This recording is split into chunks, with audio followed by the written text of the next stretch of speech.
कौडिल्या cruise ship पर 66 संक्रमित मिलने से हड़कंप मच गया है। मुंबई से गोवा जाने वाले इस क्रूज पर 66 यात्री कोरोना पॉजिटिव पाए गए और पूरे मामले में गोवा से मुंबई तक जबरदस्त लापरवाही सामने आई। इस लापरवाही की वजह से ही इस वक्त भी पॉजिटिव और नेगेटिव यात्री एक साथ क्रूज पर सवार हैं।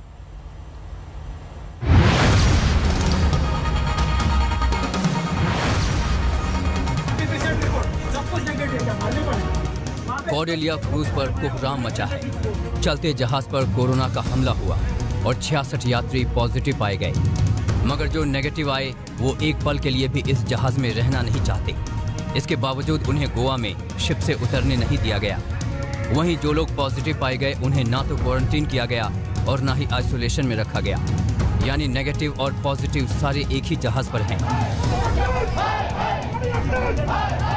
इसी का गुस्सा जहाज में सवार नेगेटिव लोगों का फूटा है।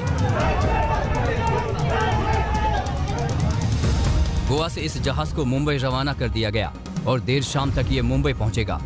अगर रास्ते में कोई हेल्थ इमरजेंसी आती है तो उस हालात में क्या होगा ये साफ नहीं है। दरअसल क्रू का एक सदस्य कोरोना पॉजिटिव पाया गया था। चालक दल समेत शिप में 2017 लोग सवार हैं। सभी का बारी बारी टेस्ट किया गया तो 66 यात्री पॉजिटिव पाए गए। क्रू के सदस्य के पॉजिटिव आते ही शिप को गोवा में लंगर डालने की इजाजत भी नहीं दी गई। हाँ, मेडिकल टीम जहाज पर जरूर आई और उसी ने यात्रियों का टेस्ट किया। रिपोर्ट कल शाम आई जिसमें 66 लोग पॉजिटिव पाए गए। शिप पर सवार लोगों के रिश्तेदारों ने आज तक से बातचीत कर अपनी चिंता जाहिर की। जसवीर सिंह की बेटी, बेटा और भाई कौडिल्या पर सवार हैं। तो जब इन लोगों को पता चला कि शिप मूव नहीं हो रही है तो ये लोग जब इंक्वायर किए तो पता चला कि कुछ गड़बड़ है शिप में। तो 2-3 घंटे बाद पता चलता है कि एक क्रू मेंबर पॉजिटिव पाया गया है। तो पूरी खलबली मच गई शिप में। उसके बाद 4-5 घंटे के बाद एक टीम आती है पीपी किट में, जैसे आपने बताया, और 2016 लोगों का उन्होंने टेस्ट किया। टेस्ट करने में 2-4 घंटे लग गए, रिजल्ट आने में 5-6 घंटे लगे। मतलब परसों जो शाम में निकलने वाली थी, कल शाम में आरटीपीसीआर का टेस्ट रिपोर्ट आया जिससे पता चला कि 66 लोग पॉजिटिव है।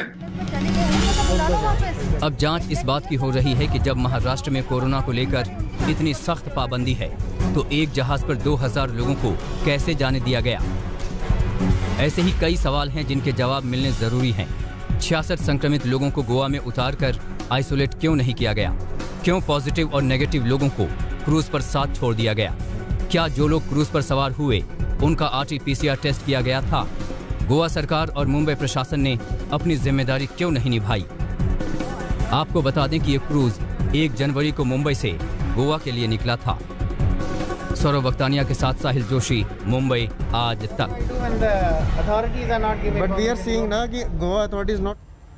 और मुंबई की तरह दिल्ली में भी कोरोना की रफ्तार तेज हो चुकी है। आज दिल्ली के मुख्यमंत्री अरविंद केजरीवाल पॉजिटिव हो चुके हैं। उन्होंने ये जानकारी ट्वीट करके दी है।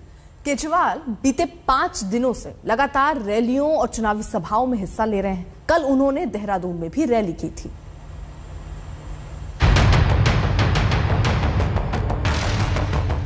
कोरोना के केसेस रोज छलांगे मार रहे हैं। केसेस तो बढ़ रहे हैं लेकिन चिंता की कोई बात नहीं है, पैनिक होने की कोई बात नहीं है। 2 जनवरी को दिल्ली के मुख्यमंत्री अरविंद केजरीवाल लोगों को कोरोना के बढ़ते मामलों से आगाह कर रहे थे। उन्हें भरोसा दे रहे थे कि घबराने की जरूरत नहीं।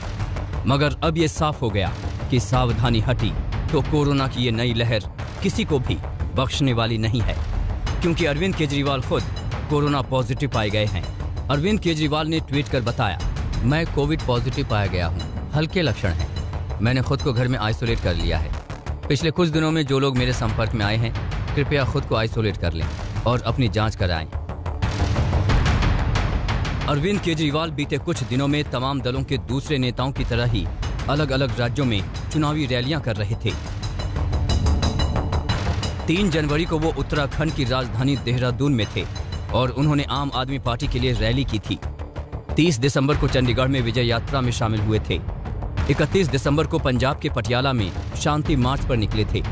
वहीं 1 जनवरी को अमृतसर में उन्होंने चुनाव प्रचार किया था। अगले ही दिन यानी 2 जनवरी को वो लखनऊ पहुंचे, जहां उन्होंने एक जनसभा में योगी सरकार को निशाने पर लिया था। देश में योगी सरकार ने न केवल शमशान घाट बनवाए, बल्कि बहुत बड़ी संख्या में लोगों को शमशान घाट पहुंचाने का इंतजाम भी किया इन्होंने। जिस तरह से कोरोना के दौरान इन्होंने मिसमैनेजमेंट किया, इनसे सरकार नहीं संभली इन लोगों से। केजरीवाल इशारों इशारों में डेल्टा वेरिएंट से आई दूसरी लहर के दौरान लोगों की मौत का जिक्र कर रहे थे, मगर जिस ओमिक्रॉन वेरिएंट को वो हल्के लक्षणों वाला बता रहे थे, उसने दिल्ली में तांडव मचा रखा है। उसके बावजूद उनकी तरह ही योगी आदित्यनाथ ने भी ओमिक्रॉन को हल्के लक्षणों वाला वेरिएंट बता दिया। सेकेंड वेव की तुलना में ओमिक्रॉन जो वेरिएंट आया है कोविड-19 का, ये काफी कमजोर है। एक सामान्य वायरल फीवर मात्र यह है, लेकिन सतर्कता और सावधानी किसी भी बीमारी में आवश्यक होती है, और इस मामले में भी सतर्कता और सावधानी आवश्यक है, घबराने की आवश्यकता नहीं। सतर्कता और सावधानी की बात सारे नेता कर रहे हैं, मगर चुनावी रैलियां हों या धार्मिक स्थलों की भीड़ या फिर हिल स्टेशनों पर उमड़ता हुजूम, सतर्कता और सावधानी यहां हवा हो जाती है और दिखावे के लिए कोरोना पाबंदियों के पालन की बात हो रही है।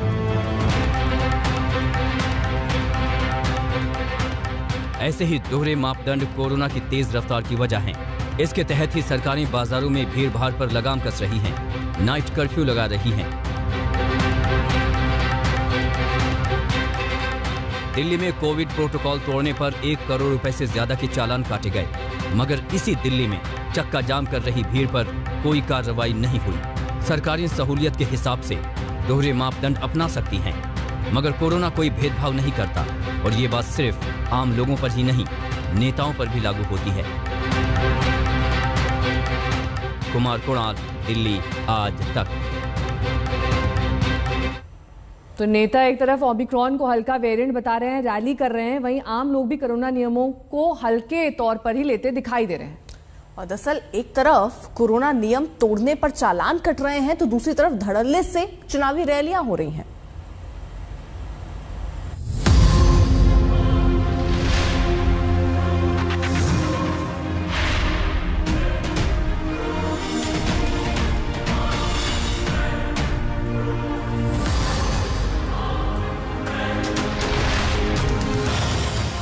देश में इस वक्त सब कुछ बढ़ते हुए क्रम में है, कोरोना संक्रमण भी और चुनावी रैलियां भी, नए संक्रमित मरीज भी और रैलियों में जुटने वाली भीड़ भी। कोरोना संक्रमण को लेकर इधर उधर की बातों से राय मत बनाइए। जो लोग ओमिक्रॉन को कम खतरनाक बता रहे हैं, वो एक्सपर्ट्स की बात को ध्यान से सुनें। देखिए, जैसे कि एक डर था कि फिर से केसेस बढ़ेंगे, और क्योंकि फिर से कंप्लेसेंट हो गए थे लोग, सेकेंड वेव से पहले भी यही हुआ था, लोगों को लगा कि कोविड खत्म हो गया, केसेस खत्म हो गए हैं। वही हुआ है कि अब थर्ड वेव ऑलमोस्ट टकरा रही है हमारे पे, और जिस तरह से ऑलमोस्ट डबल हो रहे हैं केसेस, उसी तरह इंडिया में भी केसेस बढ़ते जा रहे हैं, और अनफॉर्चुनेटली मृत्यु भी हो रही है। यही बार बार हम इसी की रिक्वेस्ट कर रहे हैं कि इसको आराम से मत लीजिए, कंप्लेसेंट नहीं होइए, अभी भी पूरी सावधानी करते रहिए। और अब जो एक गलत धारणा है कि ओमिक्रॉन तो माइल्ड वैरायटी है, देखिए हो सकता है कुछ कंपैरेटिवली डेल्टा से माइल्ड सिम्टम्स कर रहा हो, लेकिन माइल्ड डिजीज नहीं है, क्योंकि वो फैलता बहुत जल्दी है। और जो चीज जल्दी फैलेगी, जब डिनोमिनेटर बढ़ेगा तो न्यूमरेटर भी बढ़ेगा, जब तादाद बढ़ जाएगी नंबर की, तो उनमें से कुछ ना कोई अनफॉर्चुनेटली सिक भी ज्यादा होगा, क्योंकि ये इम्यूनो कॉम्प्रोमाइज को, या जिनकी इम्यूनिटी कम है, या फिर जिनको कोमॉर्बिड कंडीशन है, हार्ट पेशेंट, किडनी पेशेंट, या एक्सट्रीम्स ऑफ एजेस, उनको भी तो इन्वॉल्व करेगा, और खुदा ना खास्ता उनको इन्वॉल्व करेगा तो सीरियस भी हो सकते हैं। दिल्ली का हाल भी देख लीजिए, और इवन में दुकानें खुलने की बात कही गई है, लेकिन साप्ताहिक बाजारों में भीड़ की भरमार है, और वायरस किसी भी भीड़ के साथ भेदभाव नहीं करता, वो हर किसी को समान रूप से संक्रमित करता है। देश में 24 घंटे के भीतर कोरोना के 37,379 नए मामले सामने आए हैं। सबसे ज्यादा मामलों वाले 5 राज्य हैं। महाराष्ट्र, जहां 12,160 नए मामले सामने आए, पश्चिम बंगाल, जहां 6,078 नए मरीज मिले, दिल्ली, जहां 24 घंटे में 4,099 नए मामले सामने आए, केरल में 2560 नए कोरोना पॉजिटिव पाए गए और तमिलनाडु में 1728 लोग कोरोना संक्रमित हुए हैं। देश में ओमिक्रॉन के मामले 1892 पर पहुंच गए हैं। दिल्ली में 100 में 84 लोग ओमिक्रॉन वेरिएंट से संक्रमित हैं।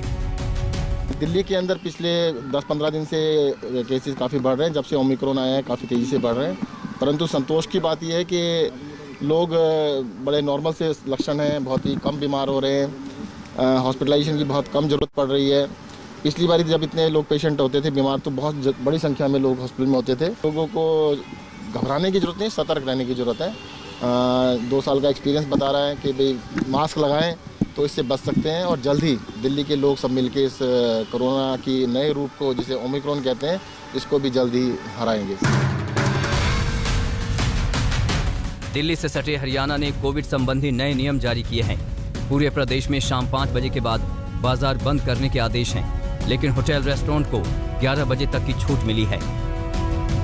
1000 से ऊपर केस हो गए हैं। हमें सब जगह सावधानी बरतने की आवश्यकता है ताकि इस कोरोना के फैलाव को हम रोक सकें, और सब प्रकार की सावधानी बरतने के लिए हमने जो नई गाइडलाइंस तय की हैं उसमें बाज़ार जो हैं मॉल बाज़ार 5 बजे तक का समय को दिया, उसके बाद नहीं खोल पाएंगे। और जितने ऑफिस हैं उनको 50% की हाजिरी के हिसाब से हम खोल सकते हैं। बहुत चीज़ों के ऊपर ऐसे कड़े प्रतिबंध लगाए हैं। स्कूल कॉलेज को भी बंद किया है। बाजार बंद, होटल खुले, भीड़ पर पाबंदी, मगर रैलियों में छूट के आगे लोग भी बेपरवाह होते नजर आ रहे हैं। ऐसे में जरूरी है कि कोविड प्रोटोकॉल का पालन सभी करें। ये सलाह सिर्फ जनता पर ही नहीं बल्कि नेताओं और व्यवस्था चलाने वाले अफसरों पर भी लागू होती है। दिल्ली में मिलन शर्मा के साथ आज तक ब्यूरो। ओमिक्रॉन के बढ़ते खतरे के बीच एक अच्छी खबर भी आपको दे देते हैं। टेस्टिंग के लिए देसी किट को अब मंजूरी मिल गई है। आईसीएमआर ने टाटा मेडिकल की किट को मंजूरी दे दी है। टाटा मेडिकल की किट को ओमिश्योर नाम दिया गया है। देश में ओमिक्रॉन के मामले तेजी से बढ़ रहे हैं और इसकी पहचान के लिए जीनोम सीक्वेंसिंग करना होता है। ओमिश्योर के आने से टेस्टिंग में आसानी होगी। 1:11 में अभी के लिए बस इतना ही। देश और दुनिया की तमाम खबरों के लिए आप देखते रहिए आज तक। आज तक बेमिसाल 20 साल।